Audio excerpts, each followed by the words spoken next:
Hi, Blastpop here.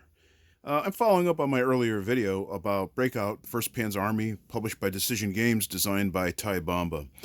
As I had mentioned earlier, I had picked this game up on sale, and the subject matter interested me. I've have mixed emotions about some of the mechanics that were used in the game, but getting beyond that, I wanted to see how the game actually played. Now, this is at the end of turn 4 going into turn 5. This game is 8 turns long. And it's a game that is an old style positional play game, much in the way like some of the older Avalon Hill games, and along the lines of some of the SPI titles, especially like the blue and the gray quad, in that, how you place your units, where you move them, is more important than the firepower that they have. Now, this is more so because the units have two values on them: the attack value and the defense value. Generally speaking, for the Soviets, except for some independent units, the units have a much lower defense. In the case of these rifle corps for the Soviets, it's half that of their attack. And the Germans have a fairly steady value when it comes to their combat values. So the Soviets are on the offensive, and they have to kind of be careful in how they place their units so that they're not open to German counterattack. Now, I probably honestly misplayed both sides here in my solo effort, in that I think the Germans got away a little easier, but then on the other hand, the Soviets have taken a lot less losses. The Soviets have lost a couple of tank corps, some independent units and independent brigades, and has lost a rifle corps. I somehow think that the Soviets need to be more vulnerable. Now, as a mitigator, when you take losses, the side has the opportunity to remove losses of their choosing.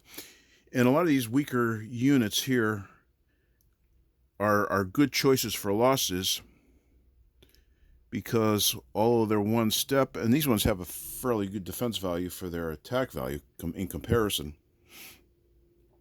The problem is that once those go away, then the Soviets start having to go to the bone and lose valuable units with high combat values, like this 12 factor unit, that kind of thing. So the Soviets come across the map, and it's, again, very positional play.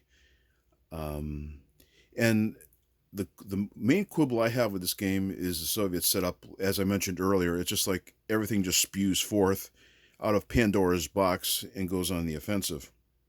It leads to a dramatic effect, works mechanically, in terms of how historical it is. I have my concerns, and I'll leave it at that. Game production values is good. The rules are reasonably tight. The rules are at most 6 or 8 pages. There's a nice couple page example in the rules book. Everything seems fairly consistent. It seems like it was reasonably well developed. And like I mentioned earlier, I got the magazine and the game unpunched, brand new, on sale for less than $20. It's definitely worth $20. It's worth at least a couple few plays. It plays pretty quickly. It plays like a much simpler game, almost in the vein of a quad style game in terms of complexity and ease of entry. So it's a nice game to fill in a few hours that you might have available. It's Eastern Front. It's got a lot of mobility, a lot of action going on. It is susceptible to the whims of luck because the weather is variable every turn, and then for air superiority, both players roll 2 dice and subtract the difference. The side with the higher total subtracts the lower total from it, and the difference is the yield in strength points or air power points that is received. So either side could have air superiority. So if, say, the Soviet rolls a 7 and the Germans roll a 4 on 2 dice, the Soviets would have 3 air power points to use, and it acts as a combat value. I will say, and again, my play was not adequate up to this point, I would say, given not fully appreciating all the elements of the game. But the Soviets may win in terms of taking territory, but in terms of getting the number of victory points needed to win the game, that could be a challenge, especially because the Germans defang the Soviets during the course of their offensive and come back with a number of Panzer divisions that are fairly high strength and have a good chance of inflicting serious casualties and setting the Soviets back on their heels to some degree.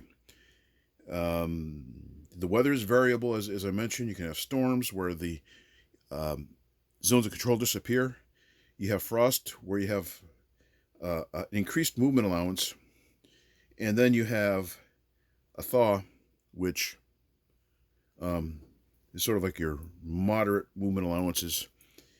And another gamey rules part that I have some kind of concern about. It works, but thematically I'm not so sure. You have 3 of these markers here.